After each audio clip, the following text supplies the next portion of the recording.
Okay, there it is right there. All right, perfect. Okay, do I need to do this? Public hearing for the, there we go. Oh, there it is. Most excellent. Gotta download this. Okay, council, agenda, public, one, hearings.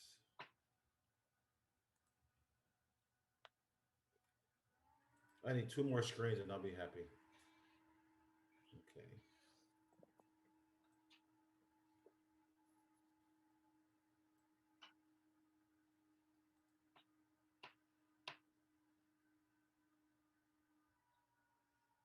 Okay. Are we We've got all ready, about- Matthew? Matt? Got about 30 more seconds. Where's my clock?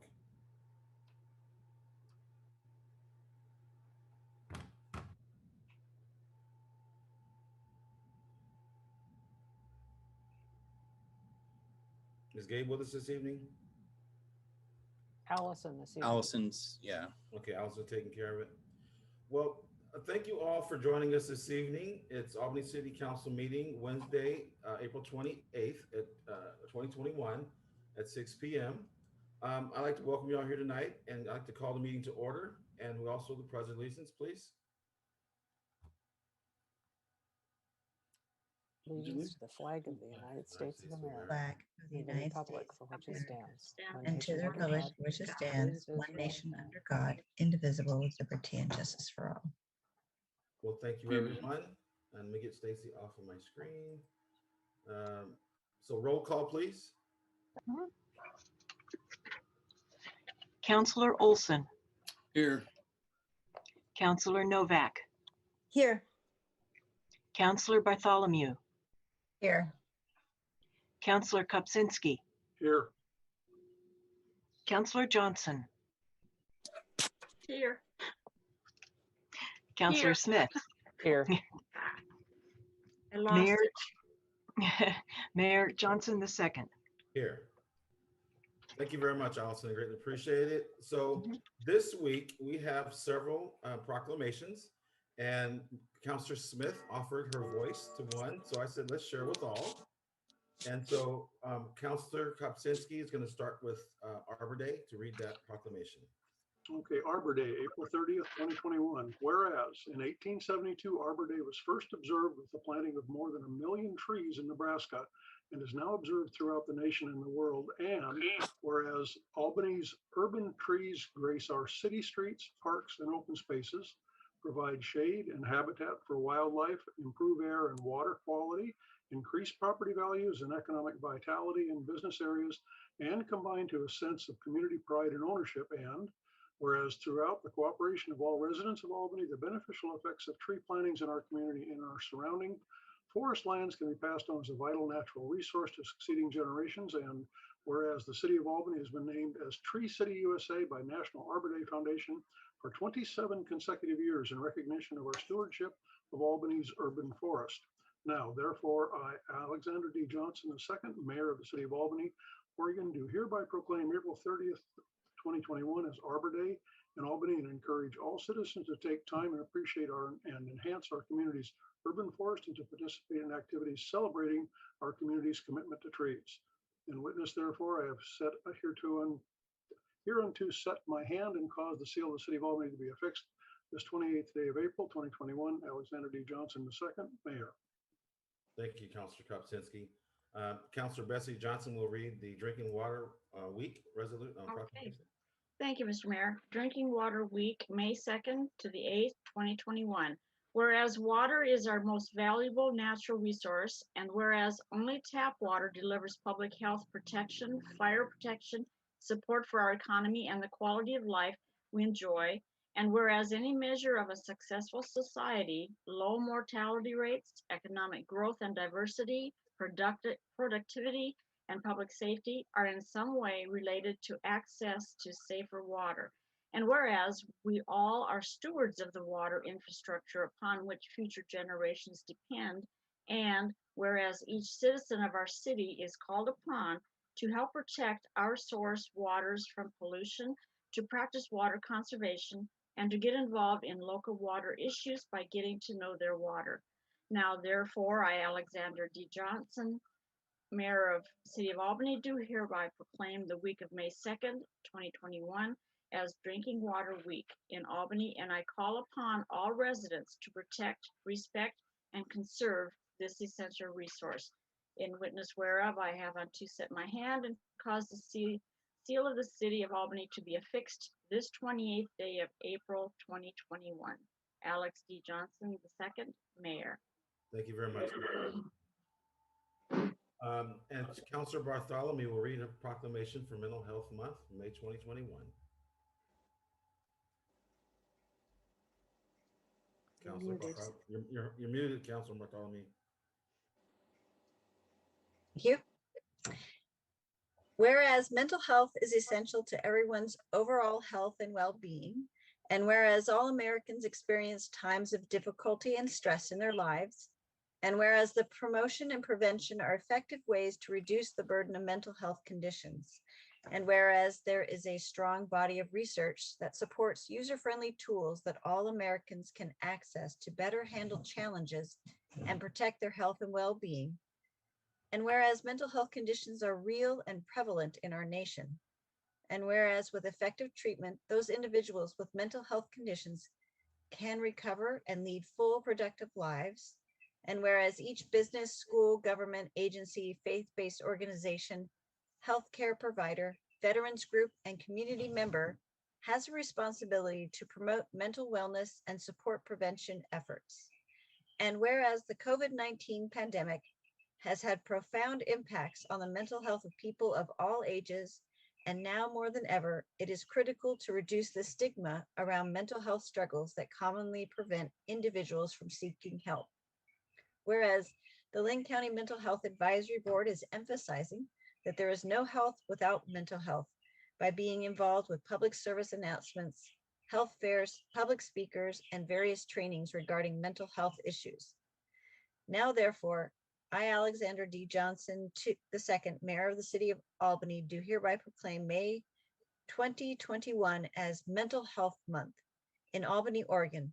And I also call upon residents, government agencies, public and private institutions, businesses, and schools in Albany to recommit our community to increasing awareness and understanding of mental health, the steps our residents can take to protect their mental health, and the need for appropriate and accessible services for all people with mental health conditions.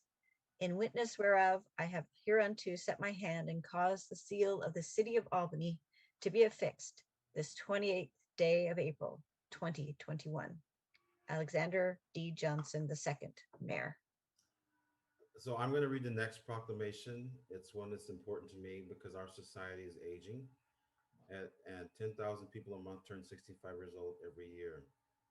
And older Americans are just a well of knowledge and wisdom. And so I'm honored to read this proclamation, as are all the others. Whereas Older Americans Month, May 2021. Whereas the City of Albany includes older Americans who have built resilience and strength over their lives through successes and difficulties, and who richly contribute to our community. And whereas Albany benefits when people of all ages, abilities, and backgrounds are included and encouraged to share their successes, stories of resilience. And whereas we acknowledge that what it means to age has been charged for the better, has changed for the better. And whereas Albany is committed to supporting older adults as they take charge of their health, explore new opportunities and activities, and focus on independence. And whereas the City of Albany can provide opportunities to enrich the lives of individuals of all ages by involving older adults in the redefinition of aging in our community, promoting health and community-based services that support independent living, encouraging older adults to speak up for themselves and others, and providing opportunities for older adults to share their experiences. Now, therefore, I, Alexander D. Johnson II, Mayor of the City of Albany, Oregon, do hereby proclaim the month of May Older Americans to be Older Americans Month.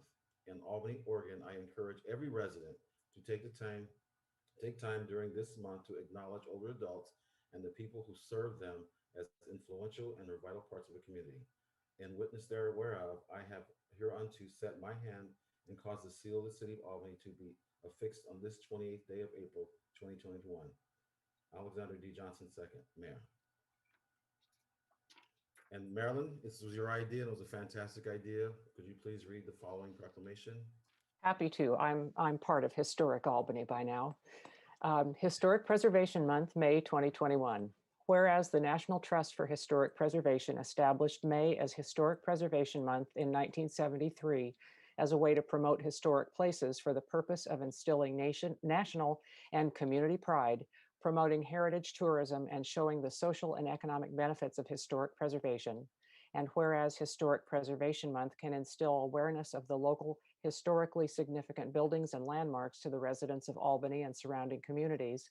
And whereas historic preservation is relevant for communities across the nation, both urban and rural, and for Americans of all ages, walks of life, and backgrounds. And whereas it is important to celebrate the role of history in our lives and the contributions made by dedicated individuals in helping to preserve the tangible aspects of the heritage that has shaped us as a community. And whereas Albany has many notable historic designations, including 4 National Historic Districts, featuring the greatest number of historic styles in the state of Oregon, being the site of the first airplane built and flown in Oregon, having the state's oldest Main Street program, hosting the state's oldest farmers market, and being the first recipient of the Heritage All-Star Community designation in Oregon. Now, therefore, I, Alexander D. Johnson II, Mayor of the City of Albany, Oregon, do hereby proclaim the month of May 2021 as Historic Preservation Month in Albany. And I encourage all residents to take this month to appreciate Albany's many historic resources and to participate in activities celebrating our heritage. In witness whereof, I have hereunto set my hand and caused the seal of the City of Albany to be affixed this 28th day of April 2021. Alexander D. Johnson II, Mayor. Thank you, Council, for that. I greatly appreciate it. Matilda, you were late, so I'll get you next time. Councilor Novak. So next on the agenda is a public hearing, sale of surplus property in 3370 Burkhardt Street. Jeff Kennedy's going to bring it, so we're going to go to public hearing. It is now 6:11. I call to order the public hearing at 6:11. At this time, I'll call Jeff Kennedy to provide the staff report.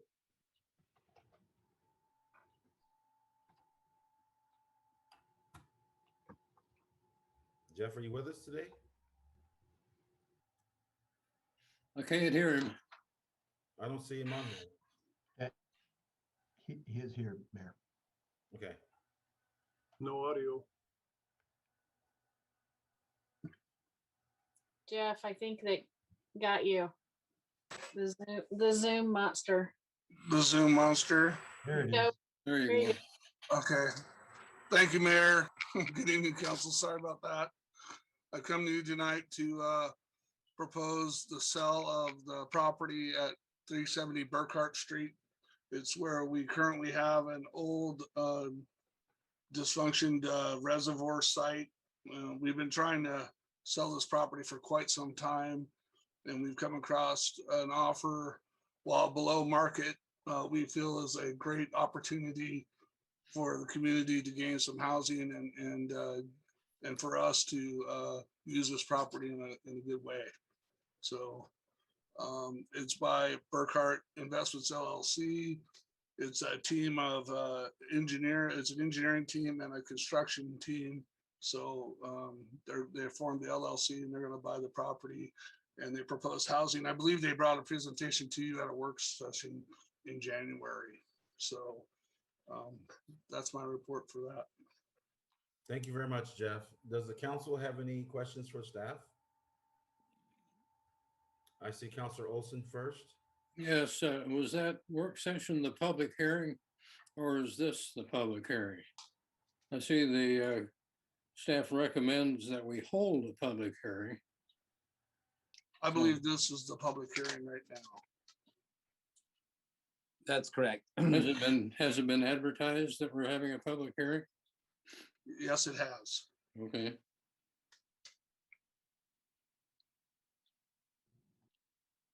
Any questions? Staff, council? I don't see any hands. So I'm going to close the public hearing now. I declare this public hearing closed at time. It is 6:13 p.m. Wednesday, April 28th. So nobody showed up for the public hearing, apparently. There was no input for the public hearing. Okay. Councilors, there is a resolution for consideration. I move for the adoption of the resolution. Is Second, there a second? Is that Councilor Kopsinski? yes. All in favor say aye. Aye. Aye. Those opposed, same sign. Motion passes. Next on the agenda is a public hearing, so let me go back to that one, the next one.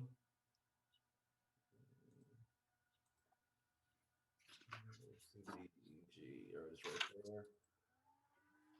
So next on tonight's agenda is public hearing regarding Community Development Block Grant Program as proposed and the proposed 2021 action plan. I call this meeting to order at 6:14 p.m. Sorry about that, I'm out of order. Then the gavel. At this time, I will call upon Planner and Catlin to provide a staff report.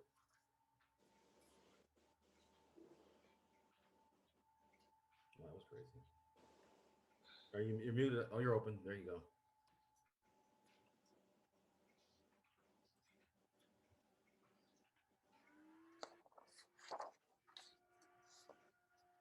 Asking you to review the 2021 action plan for the Community Development Block Grant programs, and I'll talk about this in just a minute, and then minor amendments to the 2017 plan and the 2013 to 2017 consolidated plan.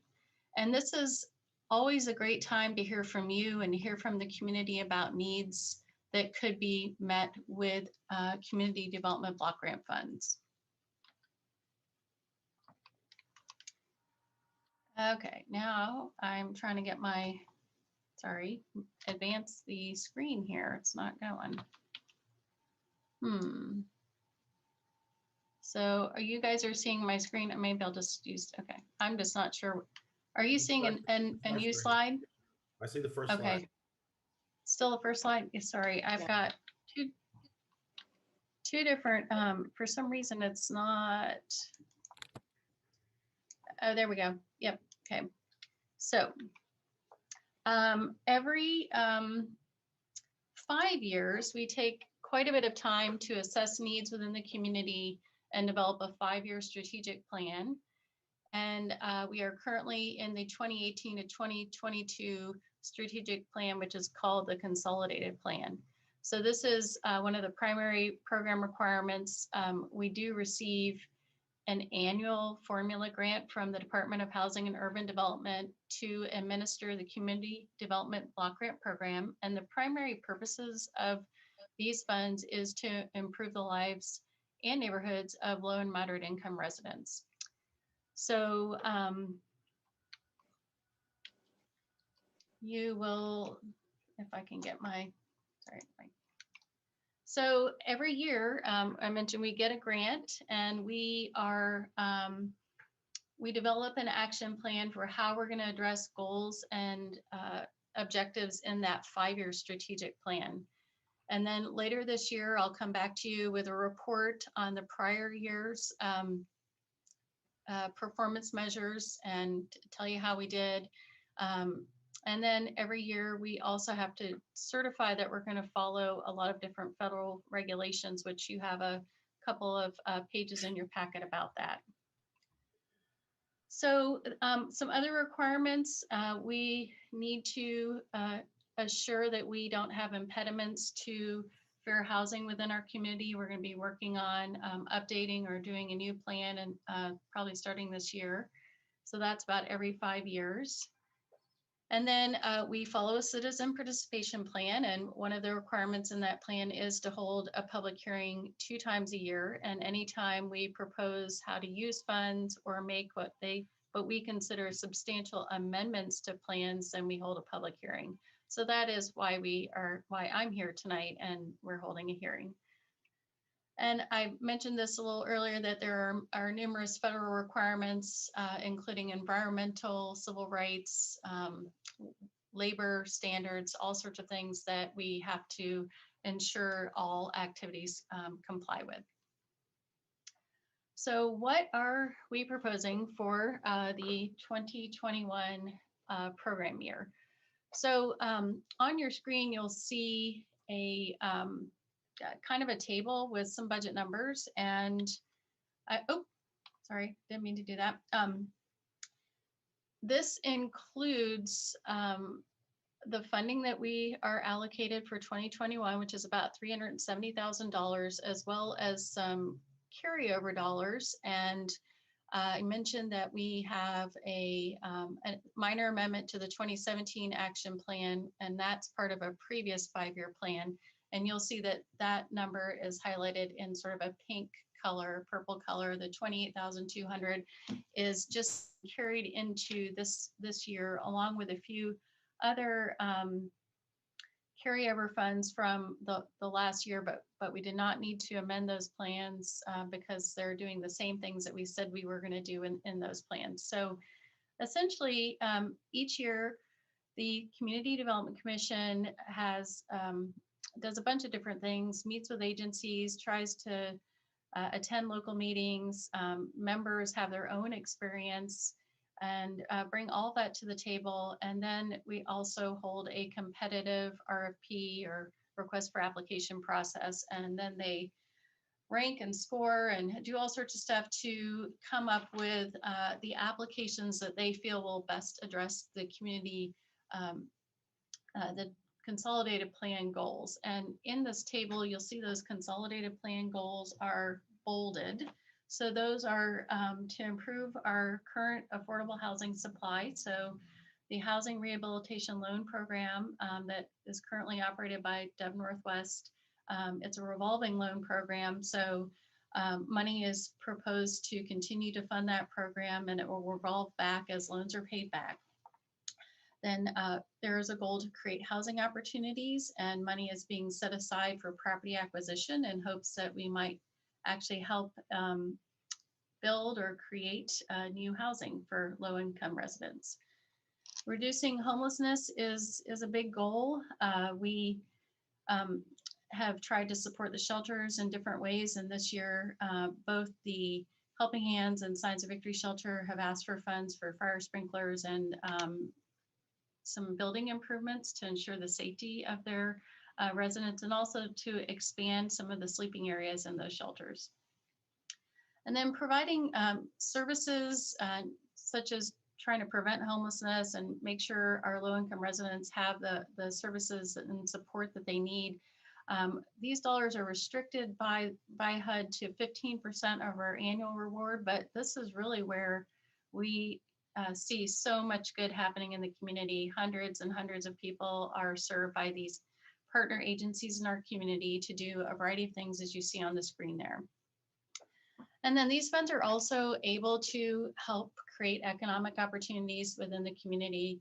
And we are proposing this year to restart our micro enterprise grant. So very small grants to new or emerging businesses that have 5 or fewer employees to help create jobs.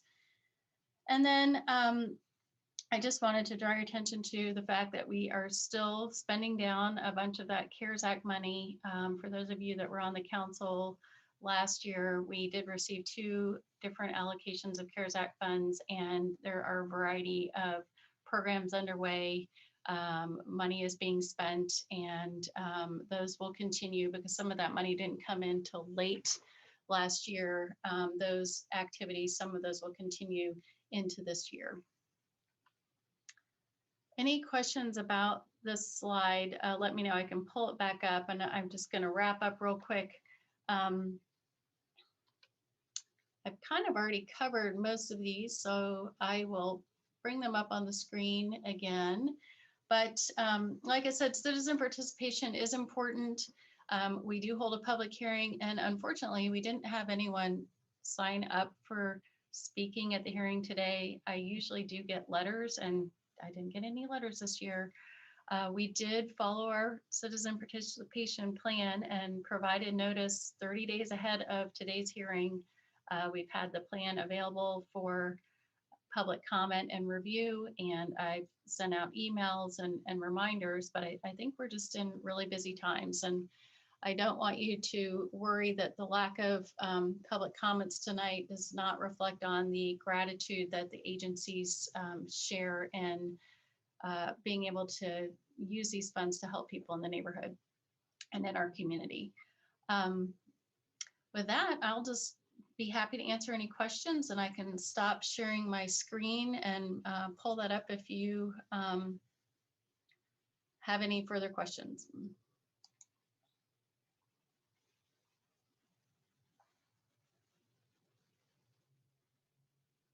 Thank you very much, Ann, for your presentation. So council, no one registered to testify this evening, and the staff did not receive any written testimony, as Ann stated, for the record. So council, do you have anything that you'd like to comment on or questions for the staff? Councilor Marilyn Smith first on my screen. Okay, thank you. I just wanted to express my appreciation for the allocations to the the three homeless shelters in Albany. I appreciate the ongoing community support for those shelters. We are so far ahead of our neighboring cities in having services on hand for people who need them. And the grants for the sprinkler systems have been long needed. I'm glad to see that we have the money to do that finally. And anything we can do to continue to support those shelters, make them safe and sound, and keep them going is great. So I'm pleased to see that allocation of funds. Any other councilors have a comment? I have a comment. If anybody else does everybody else want to say something? I personally would like to thank the shelters for doing the work that they do. I've been to all the shelters in Benton County and Lynn County, and by far I feel we're ahead of other shelters, like Councilor Smith said. And the teams that run those shelters are doing a bang-up job for us on behalf of the city, and we should recognize them and also visit them. Council, it'd be nice to go out and visit with them just to get to know and see what they do. I was blessed to have Ann Catlin and Casey Stouncey, Councilor Bartholomew show me things, and it opened my eyes to what's going on for our shelter. So thank you both for that assistance and education. Did anyone else have any comments? So at this time, I declare the public hearing closed at 6:26 p.m. Councilors, there are 3 resolutions for consideration on pages 16, 66, and 71. Any discussion? I'll move for adoption. Of all 3 or just the first one?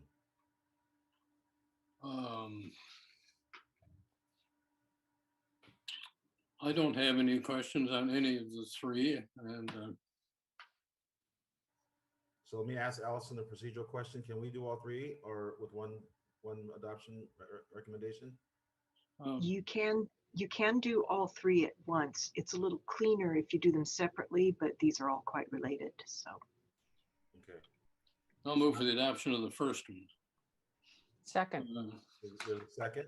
We have a motion and a second. All in favor say aye. Aye. Aye. Aye. Those opposed, same sign. Motion passes.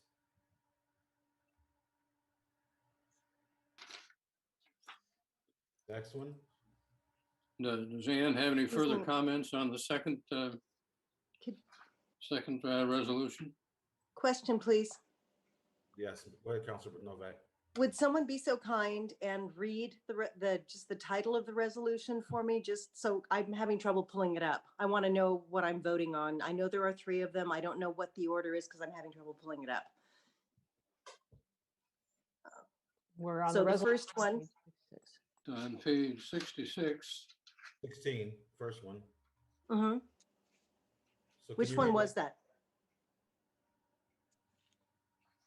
The first one, page 66, a resolution. Sean, do you want to read these or should I read it? I can Al- read the one for Oh. 16. Either way, yeah, we're talking about the one on page 16. Is that correct? Yes. Yeah, you just read the title, or do you want me to read the whole resolution? Yes, no, just the title. Okay, yeah, I can do that. A resolution adopting the City of Albany's 2021 Action Plan for Community Development Block Grant Programs as required by the United States Department of Housing and Urban Development. Okay, Are we thank good? you. Yes. Thank you. So motion did pass. Thank you very much, Councilor Novak. So the next one is in page 66. Let's go there and take a look at that one. And Sean, if you can read that in title only, be great. We'll be glad to. A resolution amending Albany's FY 2017-2018 Action Plan for Community Development Block Grant Programs as adopted by resolution number 6590. For the adoption of the resolution. We have a Second. motion. We have a second. Second. Second. All those in favor say aye. Aye. Aye. Aye. Those opposed use the same sign. No, motion passes. A resolution passes. Let's go to page 71. Sean, would you be so kind as to read that resolution in title only? Absolutely, Mayor. A resolution amending Albany's Community Development Block Grant 2013-2017 Consolidated Plan as adopted by resolution number 6256. Move to approve the resolution, adopt the resolution. There's a second. Second. There's a second. Those in favor say aye. Aye. Those opposed use the same sign. Motion passes. Thank you, council. Thank you very much, Anne, for your presentation. Yes. Thank you. The next thing would be what I need to do next. Give me a second. Go back here. So staff asked the council to authorize the mayor to sign the CBDG program certifications and for the staff to submit plans to the Department of Housing and Urban Development. And then we'll go back to the agenda. Okay. Thank you very much. Okay, let me go back to the regular agenda. Next on the agenda is business from the public. I did not receive a notification with any names or any other business from the public. Is that correct, Allison? That's correct. We had no business from the public. Well, thank you very much. I appreciate that. Next section is second reading of an ordinance amending the Albany Municipal Code language for Human Resources Commission. Director Ledane, Kim Ledane will have been speaking to us now. So Director Ledane. Mayor and Council, thank you for having me this evening. Before our city attorney goes in for the second reading, I just wanted to give you an update. As the Human Relations Commission met last night, I reviewed the language in Attachment A and Attachment B, and in fact came up with an Attachment C that incorporated some of B into their recommended language. And so I believe that was provided to you today in a supplemental agenda. If you have any questions, I'm happy to answer them. If not, feel free to move on to the second reading. Okay. Oh, where'd it go? So we'll move for the adoption. Councilor Johnson, do you have something? I was just going to say, I want to thank you, Kim, for putting in the will instead of shall. To me, that makes a lot of difference, and I appreciate it. It wasn't in the first one. I thought, okay, good. And then the second one, I thought, all right, bingo. So thank you very much. No problem. Councilor Kopczynski. Yes, to address the exact same item, I'd like city attorney to weigh in. I've always thought that there was a seriously distinct difference between the meaning of the word shall and will. And I'm wondering why we would change it to will, because I think that just means it's aspirational and carries no weight whatsoever. Well, Councilor Kopczynski, will and shall has actually been litigated back in the 90s, and it kind of came up again a couple of years ago in the courts as if it was a new debate, but the history of it's been several decades old. Will is more definitive than the word shall. Really? A lot of people think that they're synonymous, but in fact, the courts have determined that the word will, if you want something to actually happen, they suggest you insert the word will rather than shall. Really? Uh, Okay, I learned something new. Oh, I Yeah. did too. I thought it was the other way around, Sean. I'm sorry. No, I want- yeah. What the heck? Yeah. And We've should- actually modified some of our city contracts within the last year to make sure the things that were absolutely mandatory and there was no discretion that had to be done had the words will instead of shall in case we were ever challenged on it. So Okay, thank you. Okay. I'm sorry. Oh, can we call for the second reading? yeah, I can read the second reading of it and then there still can be discussion. It doesn't have to be an automatic vote as soon after I read the second reading. So we Okay. can there's can be deliberation after. All right. An ordinance amending Albany Municipal Code, Chapter 2.25, Albany Human Relations Commission. Council? Move to adopt the resolution. We have a Second. motion. I'm sorry. Say it again, Counselor Kopczynski? I didn't hear you. Move to adopt the resolution. I This- seconded. Ordinance. It's an ordinance. Pardon me, It's an the ordinance. I have a motion and a second. Any discussion? Any discussion? Yeah. Yep. Well, Sean, now that you said that, I was just wondering, from my research, shall means that you shall do it no matter what. Will gives you a little bit more leeway, so I'm a little confused now as to what we just both said. Okay. Noah, when it came back up again, it's funny because Carrie Shepherd's office, someone in their office wrote a big summary of it. It was about 10 pages long, and it was Oh, wow. educational to me as well. I was surprised because I had always, when I'm writing contracts, assume shall and will are going to have basically the same meaning, and you know that you have to do it. But apparently that had been challenged in the past, and you know, like everything else in contract, that it's there for a reason. So will is more definitive according to courts. So would you say that it's not shall, it's not will, it should be like should would be more, give more leeway to a committee?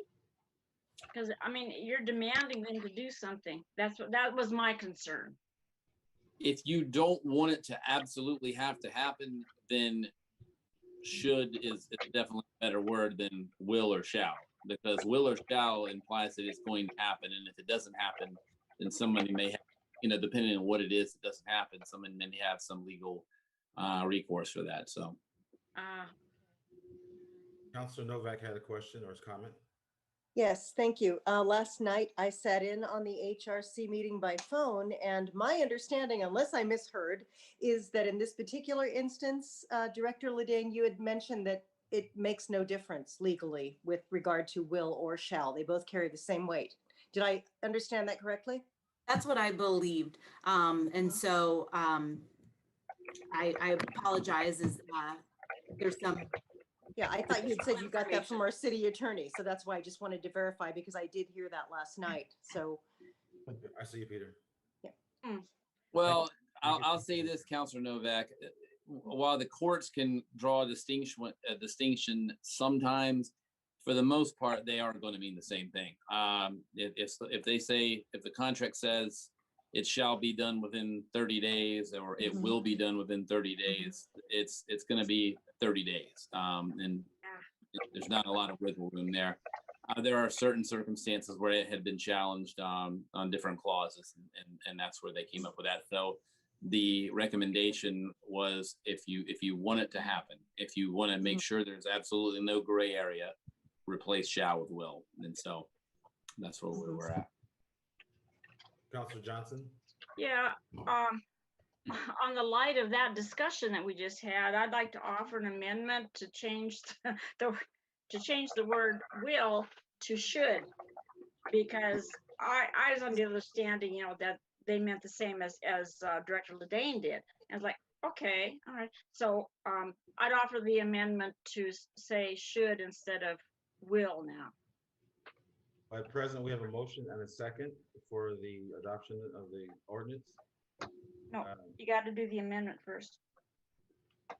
Yeah, you'd need a second to amend it. Right. Okay. And that would change it such that everything that they've put in may or may not take place. I just want It would- clarity. Well, to clarify, Yeah. I'll leave that to Counselor Bessie Johnson to clarify what she meant by that. But for clarity in the process, it would we have an ordinance, a second reading of an ordinance and a motion and a second for approval. Mhm. The cleaner way to do it will be to vote either in favor or against that ordinance. If we are going to do an Okay. amendment, we could vote no on this ordinance and then offer the amendment and vote on that. But for clarity, I would go ahead and vote on this first and second reading with a motion and a second. So we have Well, Counselor Kopczynski. So we've got 3 attachments, A, B, and C. So which one would we be That's a good question. voting for? I'm inferring that we'd be voting for item C. But Correct. I don't know that. So item C is what I was also. Yeah.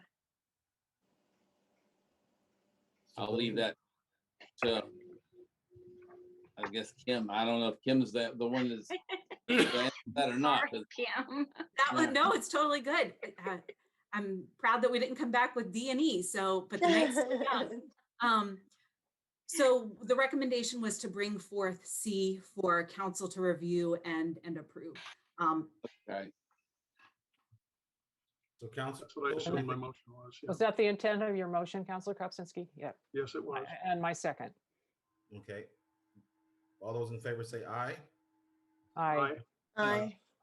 Good. So I got- Aye. how many ayes do we have? Aye. Counselor Bartholomew? Aye. Counselor Olson? I'm in favor of the ordinance.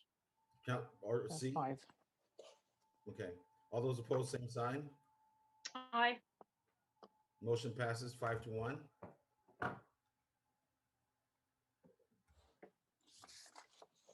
Next item on the agenda. Mr. Mayor, Yes. I don't know if it would pass or not, but I would move to amend the ordinance that was just passed to have the wording of will to, what did we decide on? Should?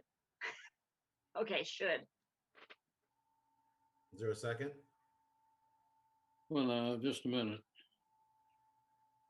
You want to go from will to should? Yes, Dick, only because you don't want to tie yourself into something that says, like the city attorney said, if you say it will be done in 30 days, you have no leeway. You have to do it. And so I want to give more leeway, to the committee, to where if things happen and you can't get them done. And that's the only reason that I'd say should instead of whatever we decided.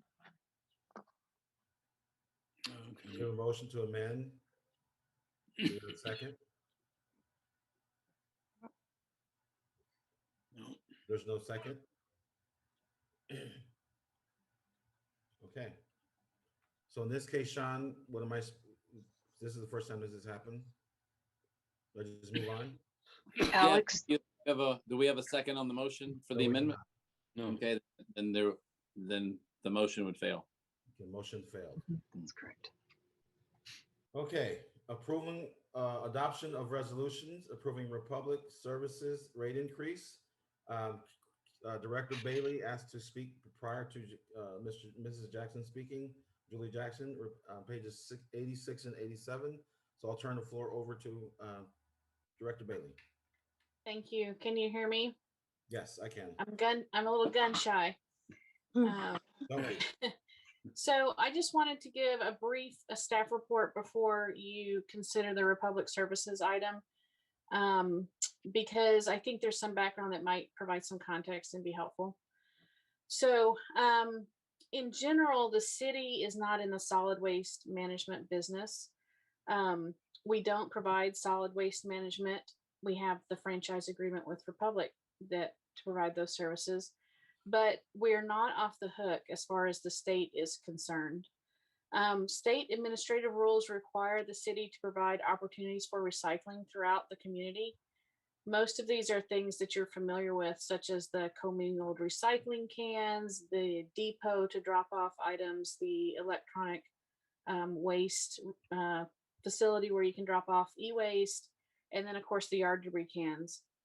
But what you probably don't know is that every year the city has to certify to the state that we are in compliance with these recycling opportunity rules, and we have to commit to providing a certain number of things in our recycling program.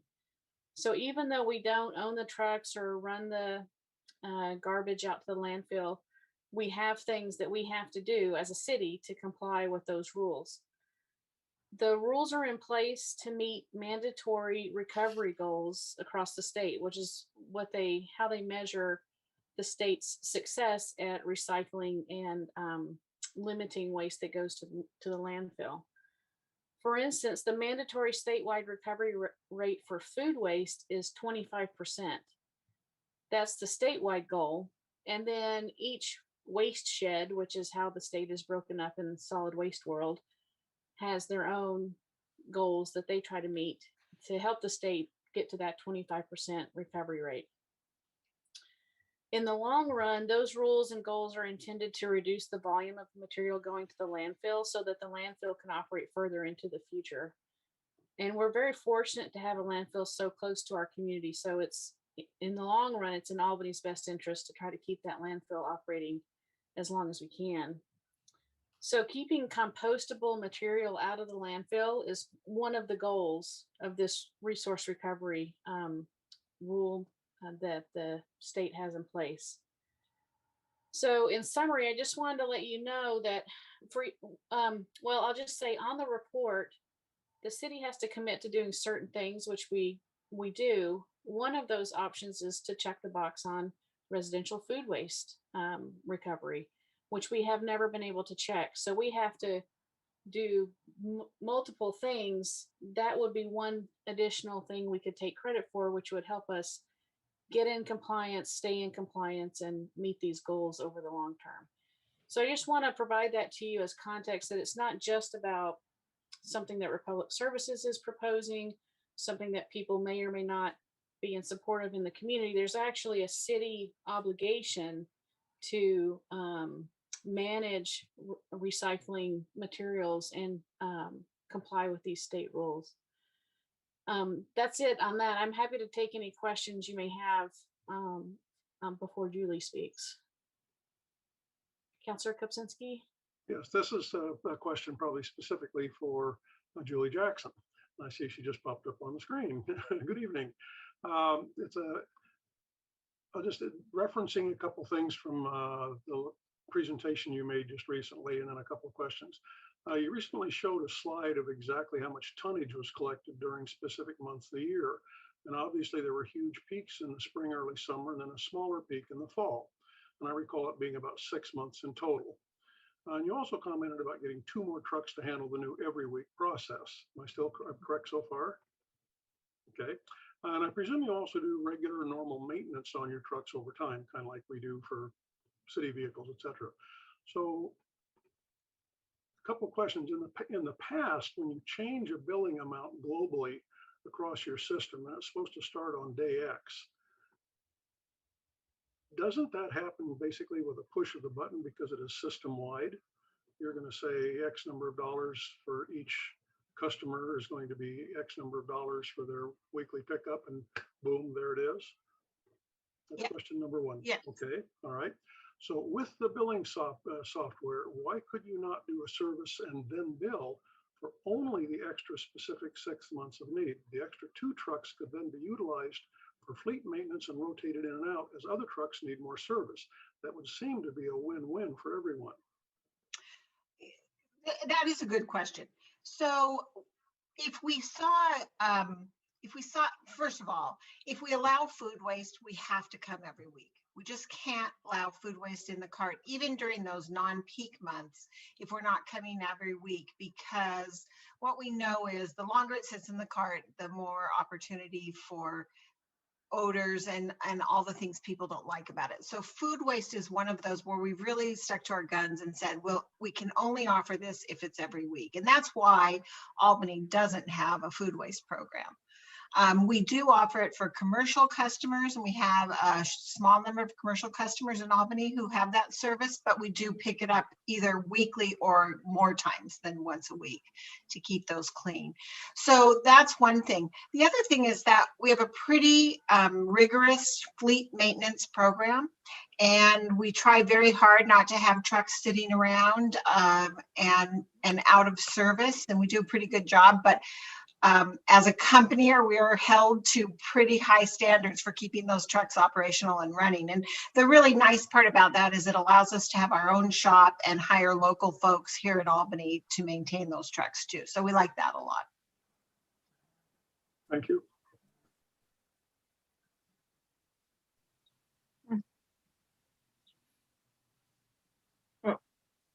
Mr. Mayor, do you want comments now, or do you want to let Julie do her presentation? So are you finished your presentation, or would you like to do your presentation so we can? Well, I think you saw it at the last meeting, and I have it ready if you'd like to see it again, or I can answer questions, whatever is the pleasure of the council. Council, would you like to see the presentation? I'm good. Mm. No. Everybody sounds like it's good. So thank you, Julie, Mrs. Julie, for showing up tonight. Sure. We have a resolution. We got Marilyn there. Oh, Marilyn, you had a question? Please. I have a question directly for Julie. What is the difference in price for the different sizes of trash containers? Okay. You mentioned at the last meeting that you could possibly drop down to a smaller trash container if you were putting food waste in your yard debris. Yeah, you can. And so I've just And pulled the that difference up. in price. So if you look at a 20-gallon cart is the very smallest cart that we have. And I actually responded to a customer today who thought we'd taken that away, but we have not. We have a 20-gallon cart that's $17.72 a month. We have a 32-gallon cart, which is $20.56 per month. Then the new 64-gallon cart, which we added in January, is $26.47. And the largest cart is 90 gallons, and that is $32.37. So there's quite a lot of room to vary that as you go along. Thank you. Sure. Using myself as an example, if I drop down from my 32 gallons to a 20-gallon cart, it would just about be the $2.95 difference with weekly pickup. So it would be just like a wash for me, no extra. Yeah. So I have a question. So there'll be an additional bin? No, that's the great part, and that's a way that we were able to keep costs down, because it's the same bin. We're just picking it up every week instead of every other week. So you have the capacity to fill it up 2 more times. Okay. Yeah. Councilor Johnson? Yeah, I was just say, every person that I've heard from said that they're fine the way things are, and that if somebody needs it, they should, they can request it and go ahead and pay the extra. Actually, the people that are getting it now would benefit from everyone else paying for it, because their price would go down. So just because of, 95% of the people that I've heard for says, no, I'm fine the way it is. And for me personally, the only time I have a lot of food waste, because there's only 2 of us, is when I go into the refrigerator, clean it out, and find some things that I can't recognize. And that's it. So yeah, I know. So anyway, so I'm going to vote no, because I don't think most people want it. Yeah. I think I would disagree. Most of the people I talk to do. We've had lots of phone calls. But certainly, everybody has a kind of a different base you're talking with, I would say. Yeah. Councilor Olson. So you don't suggest that they call us, apparently. Well, sure, but Councilor Olson, I think you know this. You and I are neighbors, and you have told me many times that no one in your neighborhood's in favor, and everybody in the neighborhood I talk to is in favor. So I don't know how we're talking to so many different people, but Well, we're going to agree to disagree on that one. I guess. It's not my immediate neighbors, it's people that contact me, email, mostly. Yeah, I Say think they can't what- afford it. it's a very sustainable solution Yeah. for something that we will be required to. I will also tell you that because we are seeing 25% more volume in the carts, people are going to end up paying for it one way or the other. Eventually, we will have to find a way to charge for extra material because we're seeing material piled up on top of the carts. I think with this solution, we create a sustainable solution that also gives people extra service for extra dollars. Because if you get charged for an extra, I think an extra on a cart is about $6 each time it's overflowing. So much better solution to pay $2.95 a month and not have it overflow. It's sort of like those data minutes that I never can figure out. Well, you charge more if the cart is over full. We do. We do. If you get a 64-gallon cart, you get 64 gallons of capacity. If you pile another 30 gallons on top, that's a 90-gallon cart. You're using 90 gallons. So we do charge extra if it's overflowing. Often our drivers have to get out and pick that material up. It doesn't empty into the cart well. But you choose the cart size that you think is appropriate for you. Yeah, okay. I'll just have to pack that yard waste in tighter. Well, then if it doesn't, don't call us to come back if it doesn't come out so packed in. That's what always happens. And do call us. We get those calls all the time. So thank you very much. Councilor Smith had a question or a comment. Thank you. I too only heard from people who were opposed to this. I don't need it. I don't want it. I don't want to pay for it. I understand that completely. I'm swayed by a number of things. I'm sensitive to not asking people to patronize a business that they don't want to shop in. I'm also sensitive to the state requirements for the recycling rules, because I used to help Chris fill those out every year, and we would scratch our heads trying to think of how are we going to get this to happen. I also have observed as time has gone on in my neighborhood, those overflowing carts, and on my morning walks every morning, I see, I have 2 garbage pickup days on my routes. And the carts are fuller and fuller all the time. There's stuff at the curb, the lids are up, and they're vacuum cleaners and who knows what all inside the carts. And so the need for making a change of some kind is very apparent to me. I think it's a good idea. I'm really torn because I don't want people to have to spend more money that they don't choose to spend, but they have the opportunity to save at the same time with this service. And I think it's absolutely the right thing to put that stuff in the yard debris cart if we can. Thank you. And Councilor, thank you, Councilor Smith. Councilor Novak.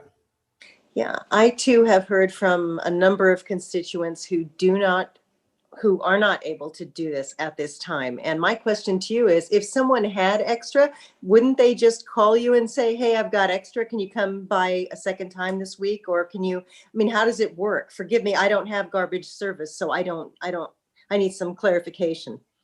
Well, it's quite a bit more expensive for us to come by a second time. And the reason is that there's an economy of scale. So when a truck is going through a neighborhood and picking up all the carts, it's much less expensive. But to come back for one cart in a neighborhood that day can be very expensive. And I can tell you what that is. Actually, I'll bring that up. It's $20.09 to come back on an off service day. So that gets to be very expensive. Sure. I mean, I think the least expensive way to do it is to drive through the neighborhood and give everyone the same service. Right, I understand that. I'm just going to go with the will of my constituents that I have heard loudly and clearly. I can't do anything but that. That's why I'm here, is to serve the people. Council, thank you very much, Councilor Novak and Ms. Julie. We have a resolution. Any further discussion? we have a resolution on page 87. Council? I move to approve the resolution approving an increase in the approved rate schedule for collection and disposal services provided by Albany Sanitation, Albany Lebanon Sanitation, DBA Republic Services. Is there a second? Second. There's a second? Second. All those in favor say aye. Aye. Aye. All those opposed, same sign. Aye. Aye. So can we do a roll call? Because I can't see. Please roll call vote, Allison. Okay. Counselor Olson. No. You. Counselor Novak. No. Counselor Bartholomew. Yes. Counselor Kopczynski. Yes. Counselor Johnson. No. Counselor Smith. Yes. So there's a tie and Mayor Johnson gets to break the tie. So I've thought about this when I saw it come out. We don't have extra because there's just the two of us, but I know I've seen neighborhoods with extra. So I'm gonna vote in favor of this resolution at this time. It passes 4-3.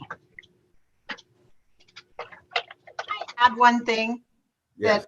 that Chris Bailey and I spoke about, and that is that as the city looks at the idea of a low income assistance program, we can participate in that in some way too, because we understand that there are some folks that it's a relationship. So we want to have those conversations with you as well. And I have asked the staff to take a look at options for other services as well. Mayor, this is Chris. If you, the council would like, I'm happy to talk with Julian. We can figure out what some options might be there and bring those back. Council, you're okay with that? Yes, Yeah. that sounds good. Thank you. Yeah. Awesome. And I'd also remind, as Julie's mentioned, that if you do find that the food waste in the yard bin is freeing up some space in your regular garbage, you can size down. And that will help a little bit with this increase. So, but we'll bring something back. Can I ask a question? Mayor? Yes, please. Yes, please. Councilor Olson. Do you find that glass waste is decreasing all the time? Depends if you're a big wine drinker or not. But yes, glass has decreased. And then as we watch really closely, we think that there could be an opportunity to put wine bottles and alcohol bottles in with the bottle program, in which case they would have a deposit just like everything else and go for return to the deposit, the bottle drop. So that, I mean, that's at a state level, but we're certainly watching that. I see. Thank you very much. And I was thinking that when I go shopping in the store, most everything is in plastic now rather than glass. And I'm wondering if the trucks that you pick the glass bottles up, they're not appropriate for yard waste. But can you trade them in, for instance, and you use the same driver? So it's maybe you could collect glass maybe once a month rather than once every other week, and lower the cost that way so that you can still collect yard waste every week, but not have to charge as high a rate. I think it's something we could look at. I would like to wait and see what happens at a state level. And as I said last time, there's some big changes for recycling coming, and we're watching that very closely, and we'll understand more in about 6 months. I think we'll understand more, or at the end of the legislative session. Well, the way they cram zoning down our throats, I guess we'll have to wait and hold our breath. Okay, thanks. So Thanks for your time. Question or comment? Yes, thank you. I'm just wondering if there is any way that it would be possible for certain households on a route to be able to opt out on this and not be charged. That's a good question. We don't have that capacity. In some other places, we have what's called on-call service, or a service where they aren't given recycling and yard debris, and there can be some savings there. So, you know, if it's something the council wants us to look into, we can. Typically, on-call service is only a good value. When you don't have recycling, you don't have yard debris, you usually have a bigger garbage can. And so it doesn't tend to be a great solution, but we can look into that for sure. I just would like to find a way for people who don't want the service and wouldn't use the service to not have to have the service and pay for the service, especially when they're in dire straits financially. Yeah. Thank you. Thank you very much, Councilor Novak. Councilor Bartholomew, raise your hand. I remember our discussion last time on Monday that we were wondering when this would be instituted, when this pay or this service fee would be instituted. So currently, and I don't know if that was in the resolution or not, I think we were opting for August, but we can, it certainly, you know, if you prefer September, because that's really when it ramps up, that's fine too. I think going any farther than September would be not a good idea. Councilor Smith. I think September sounds like a good plan.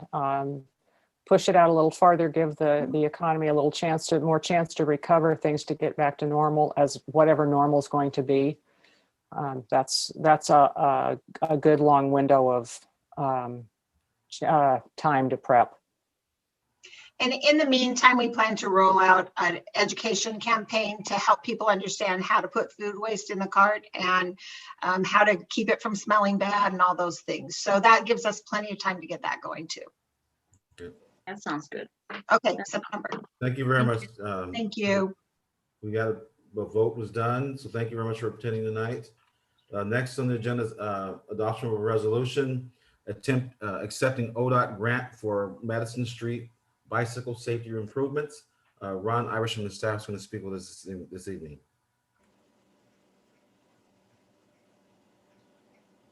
Oh, is it going to be you, Stacy, or Ron? I can't. You're muted. Hello. Hello. Good evening, Mayor and councilors. I apologize. You will hear from both transportation analysts, Ron Irish and myself. I'm going to start by providing a staff report on the Madison Street Bicycle Safety Project. So this project was identified in the draft 2022-2026 Capital Improvement Program, and it's going to include construction of improvements on Madison Street between First Avenue and Pacific Boulevard. The improvements will include dedicated bike lanes, it'll add striping, speed bumps, and then green paint at intersections to help alert drivers that bicycles are on the road. So staff secured it's called the All Road Transportation Safety, otherwise known as ARTS funding, from the Oregon Department of Transportation. And we secured funding of approximately $158,000. Accepting the ARTS funding will obligate the city to provide a local match, which is estimated to be around $12,000. And there are adequate funds in the city's street capital project fund to provide the local match. Staff is recommending tonight that council accept the resolution that's included as attachment 1, I think it is, in your council packet, to accept the ARTS funding from ODOT. And at this point, I can answer questions about this project. We also, Ron had asked to speak with council about another project that's in the city's transportation system plan. This is a bike boulevard project that's along the same corridor. So it seemed like a good time to see if council was interested in expanding the Madison project to include it. And with that, I would like to introduce transportation analyst Ron Irish. Hi, Ron. Ron. Good evening, Mayor and Councils. Is my mic working? Yes, Yeah. it is. Yeah, nice to see you. Thank goodness. So the grant that Stacy just described, the arts grant, was a competitive statewide grant through ODOT that the city received because of a pattern of vehicle and bike crashes that were happening along Madison Avenue. Because of that, because of the crash rate compared to everything else in the state, that's why we received that grant. And the treatments in that grant are specifically designed to address the crash issues. As it turns out, that exact same corridor of Madison Avenue is identified in our transportation system plan as one of 12 different bike boulevards that are spread throughout town. So we put those projects in the TSP back in 2010, assigned funding to about half of them because we didn't know which ones would come to the top and be built. And we really didn't define what those improvements would be. And a typical bike boulevard, what happens is it's a corridor, usually a block or two off of a main route. So it's a lower speed route, provides good connections, usually low volume. And for that reason, attractive to cyclists, more attractive sometimes in the major route, the parallel route that's a block or two over. And when we put those projects in the TSP back in 2010, what we anticipated was that those neighborhoods at some point would come in for a traffic calming project or some other inquiry would come from the neighborhood, and that would trigger a decision about whether or not to proceed with the bike boulevard. Well, that never happened. We never had the neighborhood come in. And so those dozen projects have kind of been sitting on the shelf the whole time.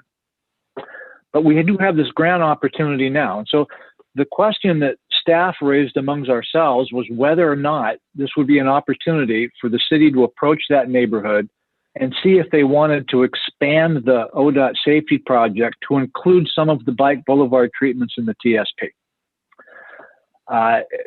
Of those dozen projects in the TSP, we had no idea which ones, as I mentioned, would rise to the top. We only funded about a third of them. And to show you how good we are at guessing, this was not one of the ones we funded.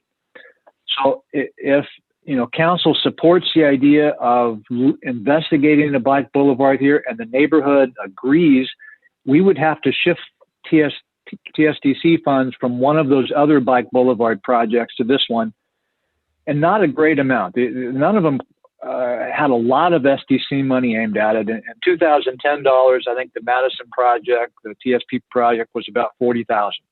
So it doesn't fund a lot, but that's about the order of magnitude that would be shifted. So the question tonight really is, for the Bike Boulevard project, is whether or not you would support the idea of expanding the ODOT safety project and having staff contact the neighborhood to see if there's any support for doing a Bike Boulevard treatment. If it turns out that there is, we would be coming back to you and asking to shift money from one of the other bike boulevards to this one, and then we would design a slightly expanded project with the involvement of the neighborhood. So with that, I'll stop and take questions. Council, questions for Ron Irish? Councilor Smith, let's have your hand up first.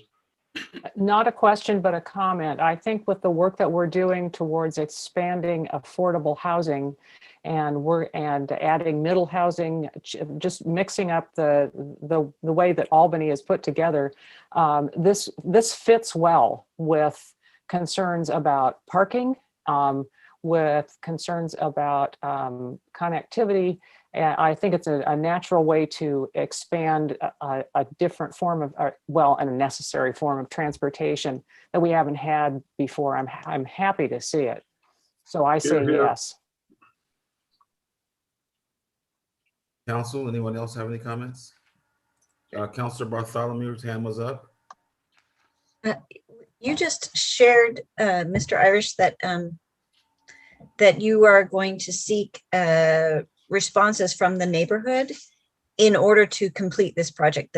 Is that a requirement that they need or want this project for you to receive the funding? Or I just want to clarify that. Yes. as I mentioned, we don't have any bike boulevards in town. The typical bike boulevard treatment, tries to incentivize cycling on the corridor while at the same time not making it an attractive route for through vehicles. So you don't want to draw cars to this route. You want to draw cyclists. And so that tends to mean that on that road, the treatments you put in for a bike boulevard are something like traffic calming improvements. So we do have a traffic calming program. And in that program, which I'm kind of thinking of as a model for this one, in the traffic calming program, we involve the neighborhood in the design, as opposed to the city staff and the council coming up with the design and implementing it on the neighborhood.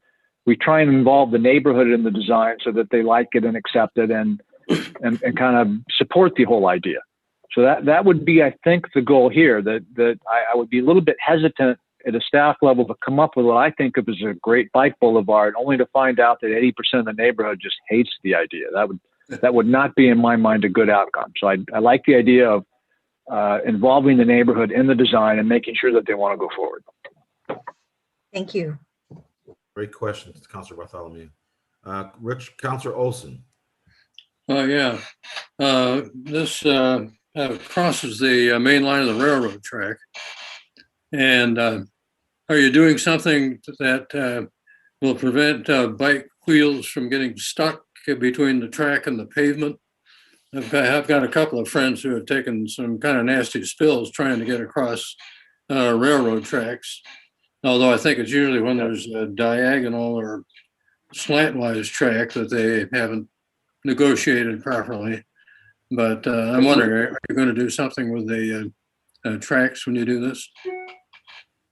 On Madison, we probably won't need to. As you pointed out, the problems we have with rail crossings and cyclists are when the rail crossing is skewed from the road. Yeah. Probably the worst one in town is the crossing on Salem Avenue, where the UP and the Portland and Western cross, and the angle is only about 15 degrees. Regularly catches bike tires. Yeah. The crossings on Madison are close to 90 degrees. And so we're not going to see the problem with cyclists dropping a tire into the track because they're crossing at essentially a 90-degree angle. Okay. So I don't expect a problem here. I was just wondering if you could put something rubber in there where they can get across and it wouldn't bother the trains to go across. We could look at it. We can't touch that. So if it's in anything within 2 feet of the rail track, if anything happens in there, the railroad does it. So we could suggest it to the railroad, but we won't be able to do it ourselves.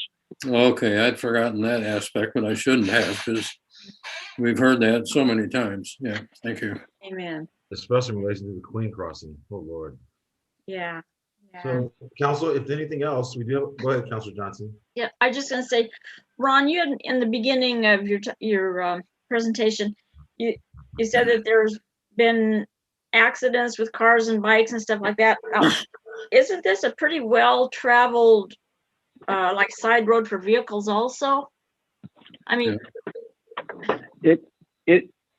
It is. We see a lot of, Madison is one of the very few roads that connect Pacific with First and Second Avenue. yes. Main Street does it, although there's some movement restrictions at Main and Pacific.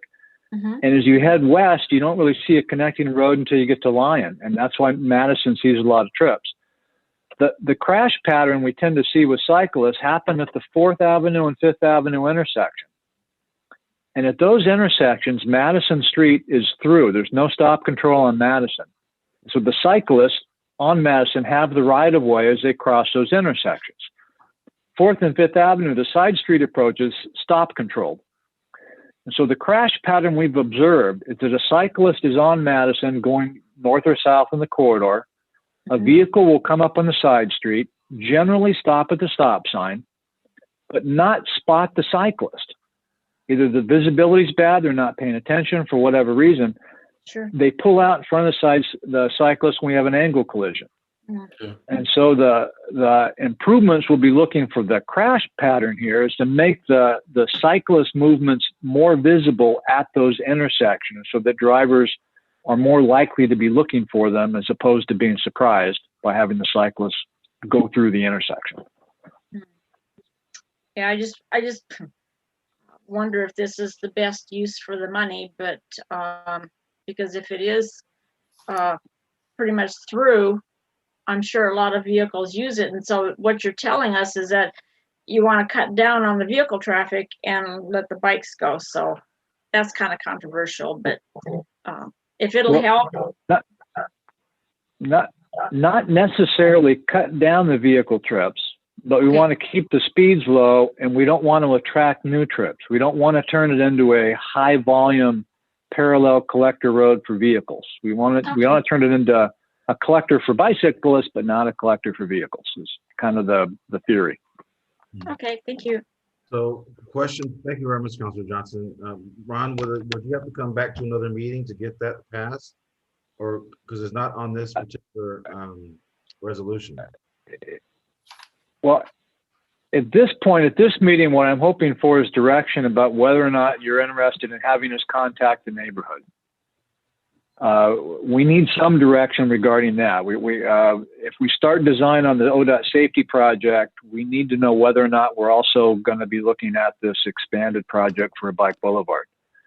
If it turns out the neighborhood likes it, we'll be back before you shifting money. If it turns out the neighborhood doesn't support the idea, we'll be back once again saying they didn't support the idea. So you would see it again. Thank you. Councilor Karczynski had a question. Yes, we do have to approve the resolution accepting the funding first before we can move on to Ron's question. Correct. Ron's comment. I understand that, but I was going to say if he's going to come back later with something else. That's what I was saying. So do we have a motion to accept this resolution? I move to approve the resolution accepting all roads transportation safety project funding from the Oregon Department of Transportation. I seconded. The 2 seconds. Thank you very much. Yep. Lots of seconds. All those in favor say aye. Aye. Aye. Opposed, same sign. So staff, we'd like to give direction. Would you like to give direction to Ron to come back with the rest of the discussion? Yes. Yes. Everybody agree on that? Yes. It looks like it's unanimous. Ron, please come back with us. Come back to us and let us know what you got going on, and we'll help you along the way. Thank you. Thank you very much. Good evening. So next on the agenda is, let me get back to my eyes. Oh, here we go. Award of contracts. Weather Observation System Improvement, AR-21-01, Albany Municipal Airport. Rob Romeo, the Transportation Manager, will be presenting to us today. Hello, Rob. Good evening. Can you guys hear me? Yes. All right. Good evening, Mr. Mayor and Councilor. I'm here this evening to recommend you award a contract for the Automated Observation System, Weather Observation System, sorry, the AWOS, to the low bidder Canute Electric of Roseburg for $368,575. This was the only bid that we received on this project, and the bid came in higher than we expected due to the cost increase in the AWOS equipment. Staff recommends this contract be awarded contingent upon the city receiving the grant award from the FAA.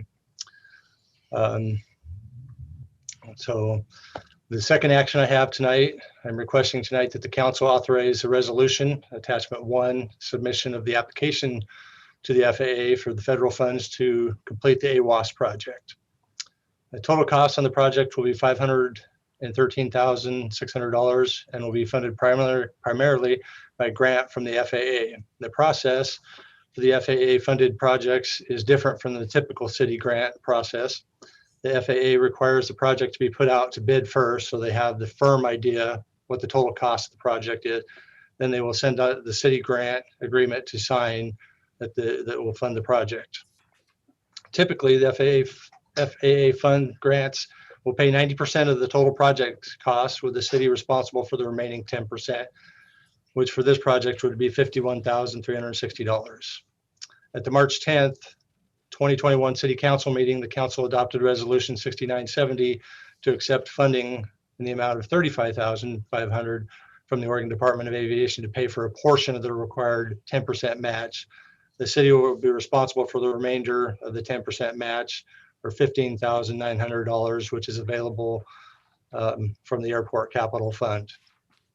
In addition, newly approved federal legislation contains a provision waiving the normal 10% local match requirement this year due to the impacts of the COVID-19 pandemic. We have not seen the final grant agreement from the FAA, but we expect this project will be fully funded by the FAA, which is great news for the city. So in that case, the city will pay nothing from city funds for this project. However, to be conservative, the dollar amounts presented in the memo reflect the typical 90-10 split in the FAA funded projects. Staff will update the council and we'll be back to request acceptance of the grant funds once the grant agreement is completed. So if you guys have any questions. Thank you, Rob. Councilor Kapinski. Yes, Rob. Have we ever done one of these similar to this where we have gone in without knowing what the final cost would be before? It seems like it's a little open-ended. Could we have something in the contract say not to exceed or something like that? I'm just wondering if we've done something like this before. We've done these before, and sometimes there's costs associated with some of the little things that come up within the projects. But for the most part, I think everything is pretty much cut and dry. The FAA is pretty thorough in their contract awards with this contractor. So I think we use Precision Approach Engineering, our engineering firm, and they're very this is what they do all the time. So they're very familiar with what's going on in this process. Thank you. Mm-hmm. Yes. Any other council have any questions or comments? Doesn't say. Okay, so we have a resolution on attachment 1 on page, let me find the page number. 105. Page 105. I would move for the adoption of the resolution authorizing the city of Albany to submit a grant application for Federal Aviation Administration funds and a commitment to provide the required local match. Second. I have a second. All those in favor say aye. Aye. Aye. Those opposed use same sign. Resolution passes. Thank you very much. Thank you, everybody. Have a great evening. Thank Mayor, wait, we also need an the award of the construction contract. So there's two actions for this memo. So that was the grant resolution, but we also need an award of the contract, please. The second one, that's what I'm looking for. It's not a resolution, it's just Approval of the contract. So do we have approve the contract for Precision?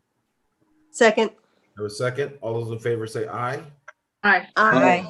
Those Yeah, opposed okay. use the same sign, please. I missed that. So motion passes. Thank you. Sorry for the confusion. It's okay. Okay. Next one is Madison Street. Go up here to the agenda. For accepting an ODOT grant for Madison Street bicycle safety requirements, and that'll be we're down further. Davidson Street rehabilitation, award of contracts ST-21-02. Stacy Castro will be presenting on page 109 through 112. Good evening, Mayor and councilors. So staff is recommending council award a contract for construction of the Davidson Street Rehabilitation Project to North Saniam Paving. They are out of Staten, Oregon, and the contract would be in the amount of $435,542. So we received 8 bids for this project. Bids ranged from the low bid up to approximately $589,000. The engineer's estimate was approximately $532,000.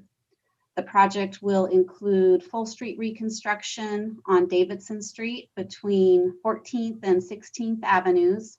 And it will also include replacement of the asbestos cement water line with the new ductile iron water line.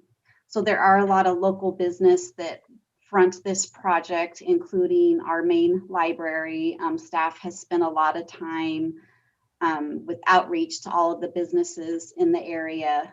They've been contacted to address any concerns that they may have during construction to make sure that they have full access during the project. Again, staff is recommending that council award this project. We got great bids. Both the street and water line improvements came in under budget. Are there any questions?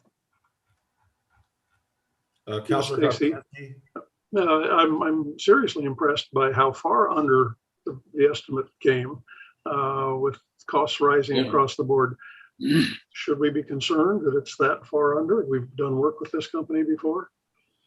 North Santiam Paving has done a lot of work in the city. Yes. Yeah, so they're a very reputable contractor. You know, we were shocked too. So the engineer's estimate was based on costs we've received with recent bids. I think the timing of this project, asphalt and concrete came in significantly lower than what we anticipated, and we just got lucky. So good thing it wasn't made out of timber. Yes. Back. Yeah, yeah, you can't even buy a sheet of plywood for under $50 anymore. It's crazy. Any other discussion, council? So what would you like to do with this contract? Move to approve the contract to North Santiam Paving Company. Second. All those in, we have a motion in the second. All those in favor say aye. Aye. Aye. So thank you very much. So all those opposed saying same sign. Motion passes, or word passes. Okay, next is adoption of the consent calendar. Oh, One more item. You've got one more. You're on. Item One H. more, I'm sorry. City Fleet Vehicle Maintenance Service. Yes. Diane, I'm sorry about making you wait, Diane. I apologize for that. Merzinski, yes. page 113 and 114. Good evening, Mayor and councilors. Can you hear me okay? Yes. Okay. I'm here to report on the staff memo that you see in your packet.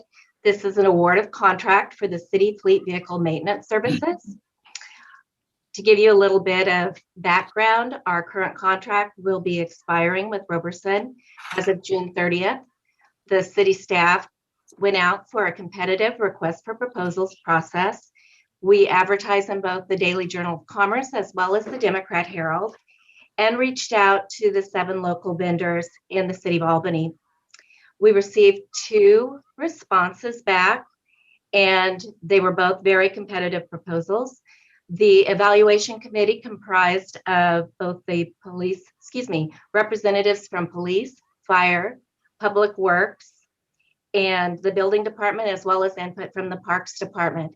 This is a citywide fleet contract. This contract covers our sedans, our vans, our SUVs, and our trucks, approximately about 150 vehicles in the fleet. Those representatives scored the 2 proposals on their experience qualifications, their service team, their cost proposal summary, and their references. And the committee did come up with a recommendation to submit, to award a contract to Cordray's Continental Auto Repair and Transmission based on their availability, their service approach, and their cost. I'm available for any additional questions. Council, do you have any questions for Stacy? Or Diane, excuse me. I'm good. Councilor Kopczynski has his Sounds like hand it's up. done on a competitive bid, but I don't see anything about what the cost is. Oh, what they do is when we ask for their cost proposal, we ask them to provide us with a cost for, and let me see here. It is based on their oil change, their labor cost, and also for parts, a flat rate for parts and labor. And the reason that Cordray's received a higher score was because they were going to provide us with a 10% discount on both parts and labor, which was better than what we received from Roberson's. So as far as a budgeting process, I mean, we must have a total estimate that we're using in the budget is what the overall cost of this contract is going to be. And we're not showing it because This is a citywide contract, so the budget is within each individual department's contractual services category. contract. Okay, gotcha. Thank you. Is there a not to exceed number? or is there a cap or? With regards to each department? Yeah, or yeah, for each, each department, when I was in San Diego, I worked for a company that, after the Navy, I was working part-time for the company, and the the mechanics kept calling saying this need to be done, this need to be done. The transportation manager wasn't on top of things. And so they were paying for stuff that was never getting done. So I'm concerned that there's no, is there a way to check their work or make sure that they're doing the right thing for us? Well, I know that each department is responsible to monitor their fleet vehicles. And in this particular proposal, what we did different was we added a vehicle inspection report. So as each vehicle goes in for their regular maintenance, we are requiring this new vendor to provide us with some additional costs and recommendations of recommendations of repairs for the future. That way that each one of those departments can monitor their vehicles and those upcoming costs. Okay, thank you. Councilor Olson has a question. Yeah, who decides when you change the oil? Is that a fixed length of time or mileage or what? So is it the companies that decide when to change the oil or do we decide? I believe that that would go back to the department and they should be looking and monitoring their vehicles and knowing at what stage those vehicles need to go in for their oil changes in order to maintain their warranty. Okay, so vehicle X would go to either whichever company we choose on a given day, I guess. Well, I don't quite understand your question. If it's under warranty, we have built in the capability for the department to take that vehicle back to where it's warranted. Yeah. Well, if I were inclined to cheat and I won the bid, I'd say, well, hey, you need to come in more often so I can clean the spark plugs or whatever. Councilor Olson, this is Chris. I'll just pipe up because I have probably more vehicles than most. And it's really the supervisor that's responsible for managing their own fleet.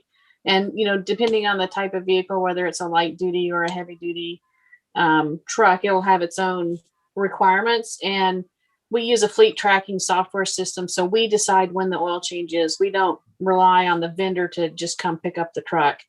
So we do keep control of that process. Good. Thank you very much. Okay. Thank you. Thank you. Any other hands up? Council, what would you like to do? Move to approve the resolution accepting the proposal and awarding a contract to Cordray's Continental Auto Repair and Transmission and authorizing the finance director to enter into a contract with Cordray's Continental Auto Repair and Transmission for city fleet vehicle maintenance services. Second. I have a second. All those in favor say aye. Aye. Aye. Those opposed use the same sign, please.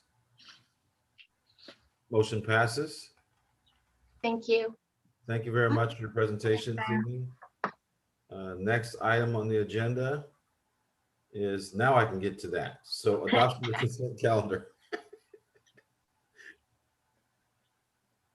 Council?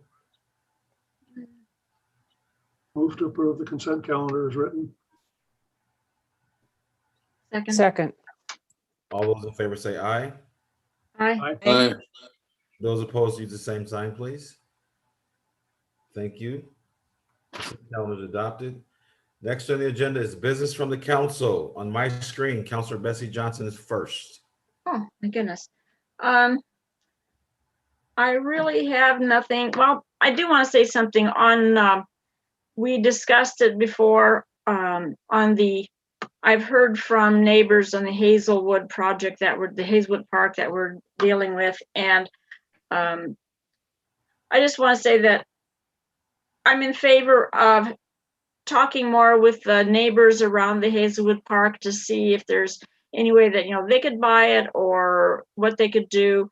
I know they're really concerned about what might be there. And then also too, someone told me that working or building around power lines is an issue too. I don't know how bad, what the, how much it throws off. But anyway, I just want to say that I've been contacted by a couple of the neighbors, and so I just want to put that out that they're interested in it, and we need to really keep them in the loop. And that's all for tonight. Thank you. Counselor Olson, thank you very much, Counselor Johnson. Counselor Olson? Yes, I asked a while back about a company that trains drivers of large trucks. And they tend to use Ferry Street through my neighborhood as a training ground.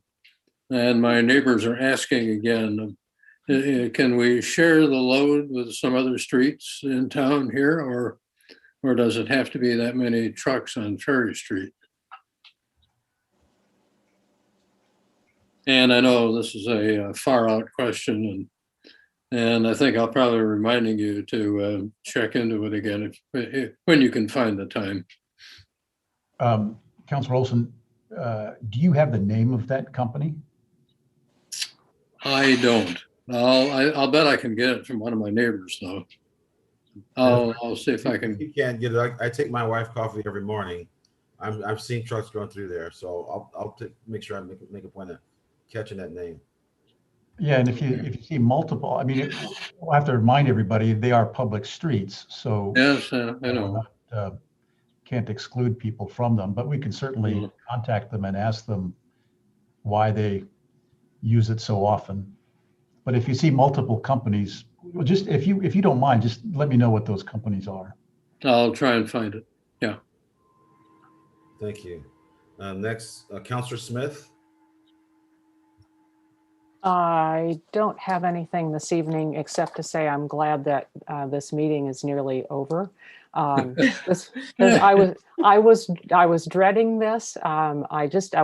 People have asked me what's it like being a city councilor now that you're a councilor, and I have told them, and this is true, it's the hardest thing I have ever done. It is not easy to make decisions that affect 54,000 people, and when I make a decision, I'm thinking of those 54,000 people, not the last person I talked to, not 20 people ago, but all of them. And I'm trying to do the best I can. I'm one person, and there we go. This is a hard job, and I hope I hope people see that I'm trying to do my best. Thank you. I don't see any gray hair yet. I've got a secret to that. It has nothing to do with a bottle, any kind of bottle. Counselor Kopczynski, thank you so much, Counselor Smith. You're welcome. I'll parallel some of those comments. When I started first on council, I had brown hair in my beard. Now that's all I have. Counselor Novak. Yeah, I can say that I have also received questions like that from constituents. I mean, almost on a daily basis if I'm out walking, and it's an honor to serve. And I would hope that people would recognize that we truly are doing our best. I think there's not a person who would do this who doesn't care deeply about the whole of our city, not just our own ward, but the whole of the city. So I do what I do with all my heart. I have an awful lot to learn, and I just ask for grace. And I appreciate so much the helpfulness of staff, the helpfulness of counselors who've been doing this for a while and know a lot, the helpfulness of Mayor Johnson and Peter. I'm just very grateful, and I'm trusting that that people will understand. We do our best. We do our best, and I'll do better as we go, hopefully. Thank you. Counselor Bartholomew.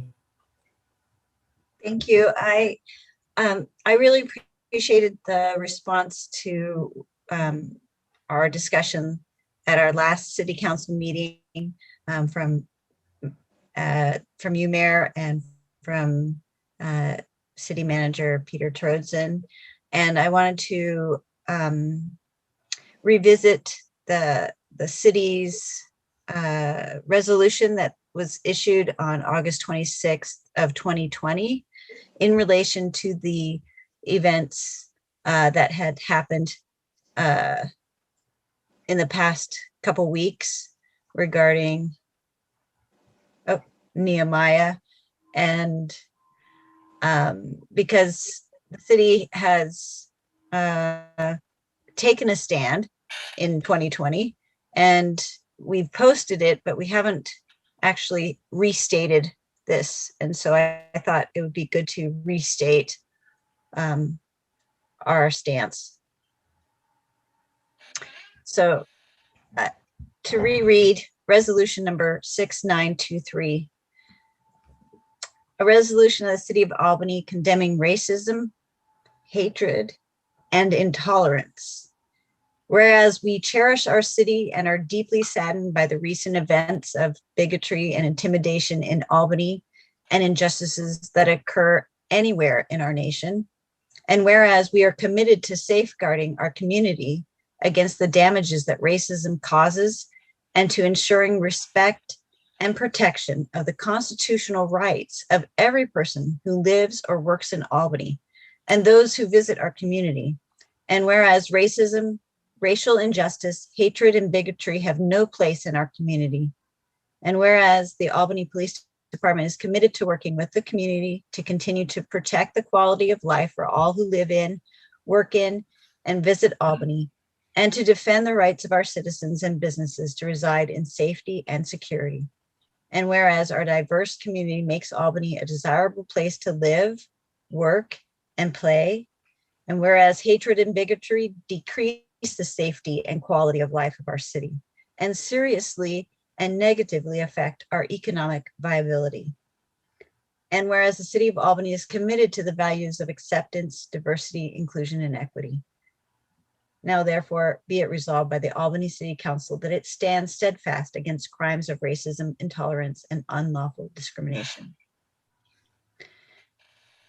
And it says, be it further resolved that the mayor, city council, and city staff are committed to continuing dialogue with the community to address issues of systemic racism and intolerance and their impact on individuals and the Albany community as a whole. And this was dated the 26th day of August, 2020.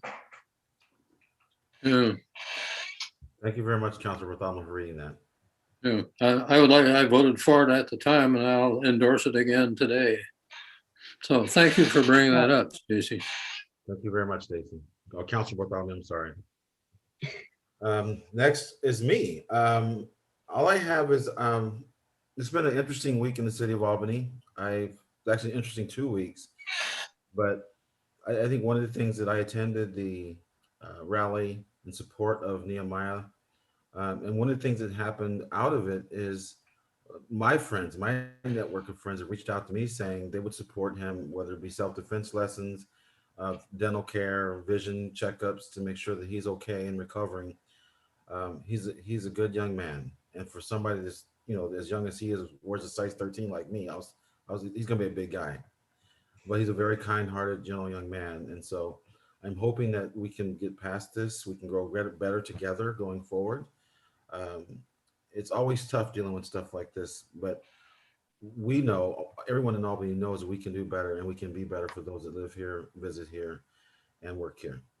So thank you all for coming this evening. The next up on the agenda is the city manager's report. And at that point, I'll turn it over to Peter Trotzen. Thank you, Mayor. And I have only one short thing tonight. You'll remember Monday night, Councilor Bessie Johnson looked crestfallen when she found out we had 2 meetings instead of 1. So I want to remind the council that next week we have 2 scheduled budget committee meetings, and that those meetings are scheduled for 3 hours each, not the 2 hours that you expect normally, but 3 hours. Thank you, Peter. Certainly, Councilor Johnson. Now, we are all crestfallen. I know. We do, the bulk of the time is scheduled, is provided for your questions.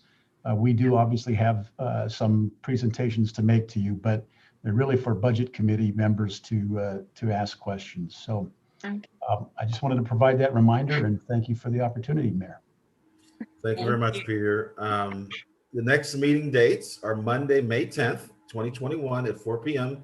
for a work session, and Wednesday, May the 12th for 2021 for a 6 p.m. meeting, a regular meeting. And with that, I'll call for the adjournment of the meeting this evening. All of you have a wonderful evening. Enjoy your dinner. enjoy your family, enjoy some rest, and I hope you had a wonderful day out in the sun. Have a Good good night, one. everybody. Good night. Good night.